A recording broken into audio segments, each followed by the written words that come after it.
Taro Ansarani. First precept. 1. Abstention from killing living beings.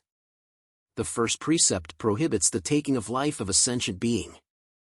It is violated when someone intentionally and successfully kills such a sentient being, having understood it to be sentient and using effort in the process. Causing injury goes against the spirit of the precept, but does, technically speaking, not violate it. The first precept includes taking the lives of animals, even small insects. However, it has also been pointed out that the seriousness of taking life depends on the size, intelligence, benefits done and the spiritual attainments of that living being. Killing a large animal is worse than killing a small animal, also because it costs more effort. Killing a spiritually accomplished master is regarded as more severe than the killing of another more average human being, and killing a human being is more severe than the killing of an animal. But all killing is condemned. Virtues that accompany this precept are respect for dignity of life, kindness and compassion, the latter expressed as trembling for the welfare of others. A positive behavior that goes together with this precept is protecting living beings. Positive virtues like sympathy and respect for other living beings, in this regard, are based on a belief in the cycle of rebirth, that all living beings must be born and reborn. The concept of the fundamental Buddha nature of all human beings also underlies the first precept. The description of the first precept can be interpreted as a prohibition of capital punishment. Suicide is also seen as part of the prohibition. Moreover, abortion, of a sentient being, goes against the precept, since in an act of abortion, the criteria for violation are all met. In Buddhism, human life is understood to start at conception. A prohibition of abortion is mentioned explicitly in the monastic precepts, and several Buddhist tales warn of the harmful karmic consequences of abortion.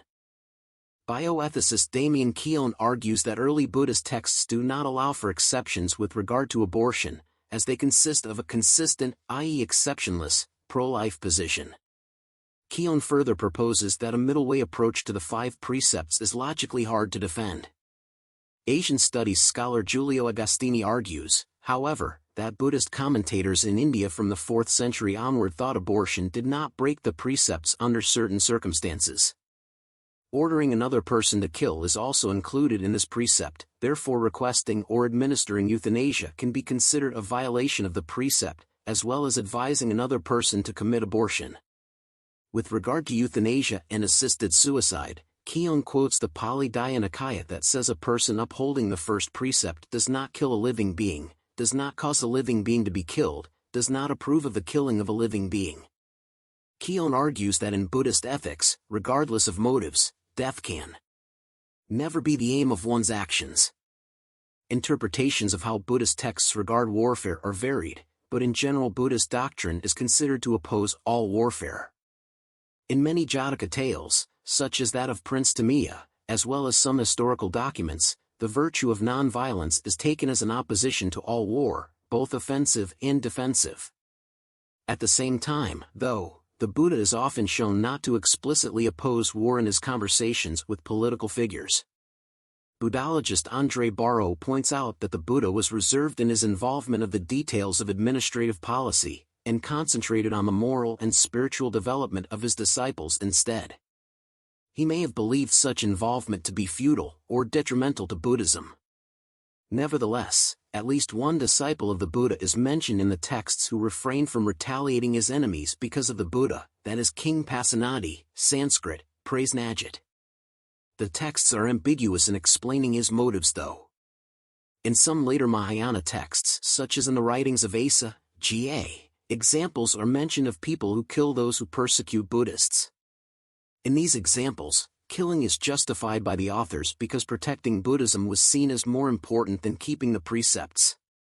Another example that is often cited is that of King Du Hagama I, who is mentioned in the post-canonical Pali Mahava, Essay Chronicle. In the chronicle, the king is saddened with the loss of life after a war, but comforted by a Buddhist monk, who states that nearly everyone who was killed did not uphold the precepts anyway. Buddhist studies scholar Lambert Schmidhausen argues that in many of these cases Buddhist teachings like that of emptiness were misused to further an agenda of war or other violence. Field studies in Cambodia and Burma have shown that many Buddhists considered the first precept the most important, or the most blamable. In some traditional communities, such as in Kandal province in pre-war Cambodia, as well as Burma in the 1980s, it was uncommon for Buddhists to slaughter animals, to the extent that meat had to be bought from non-Buddhists. In his field studies in Thailand. In the 1960s, Turwell found that villagers did tend to kill insects, but were reluctant and self-conflicted with regard to killing larger animals. In Spiro's field studies, however, Burmese villagers were highly reluctant even to kill insects. Early Buddhists did not adopt a vegetarian lifestyle. Indeed, in several Pali texts vegetarianism is described as irrelevant in the spiritual purification of the mind. There are prohibitions on certain types of meat, however, especially those which are condemned by society. The idea of abstaining from killing animal life has also led to a prohibition on professions that involve trade in flesh or living beings, but not to a full prohibition of all agriculture that involves cattle.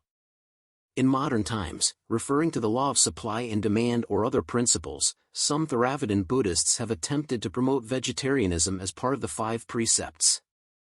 For example, the Thai Sani Usoke movement practices vegetarianism. Furthermore, among some schools of Buddhism, there has been some debate with regard to a principle in the monastic discipline. This principle states that a Buddhist monk cannot accept meat if it comes from animals especially slaughtered for him. Some teachers have interpreted this to mean that when the recipient has no knowledge on whether the animal has been killed for him, he cannot accept the food either. Similarly, there has been debate as to whether lay people should be vegetarian when adhering to the 5 precepts. Though vegetarianism among Theravadins is generally uncommon, it has been practiced much in East Asian countries, as some Mahāyāna texts, such as the Mahaparinirvana Sutra and the Lakvatra Sutra, condemn the eating of meat. Nevertheless, even among Mahāyāna Buddhists and East Asian Buddhists there is disagreement on whether vegetarianism should be practiced. In the Lakvatra Sutra, biological, social and hygienic reasons are given for a vegetarian diet. However, historically, a major factor in the development of a vegetarian lifestyle among Mahāyāna communities may have been that Mahāyāna monastics cultivated their own crops for food, rather than living from alms. Already from the 4th century CE, Chinese writer Shi Chao understood the 5 precepts to include vegetarianism. Apart from trade in flesh or living beings, there are also other professions considered undesirable. Vietnamese teacher Thich Nhat Hanh gives a list of examples, such as working in the arms industry, the military, police, producing or selling poison or drugs such as alcohol and tobacco. In general, the first precept has been interpreted by Buddhists as a call for non-violence and pacifism. But there have been some exceptions of people who did not interpret the first precept as an opposition to war.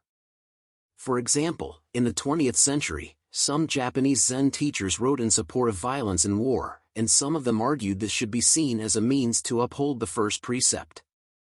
There is some debate and controversy surrounding the problem whether a person can commit suicide, such as self-immolation, to reduce other people's suffering in the long run, such as in protest to improve a political situation in a country. Teachers like the Dalai Lama and Shengyan have rejected forms of protest like self-immolation, as well as other acts of self-harming or fasting as forms of protest. Although capital punishment goes against the first precept, as of 2001, many countries in Asia still maintain the death penalty, including Sri Lanka, Thailand, China and Taiwan.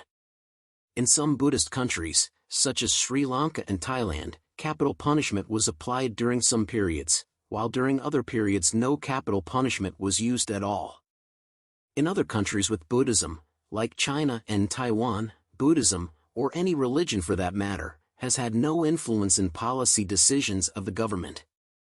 Countries with Buddhism that have abolished capital punishment include Cambodia and Hong Kong.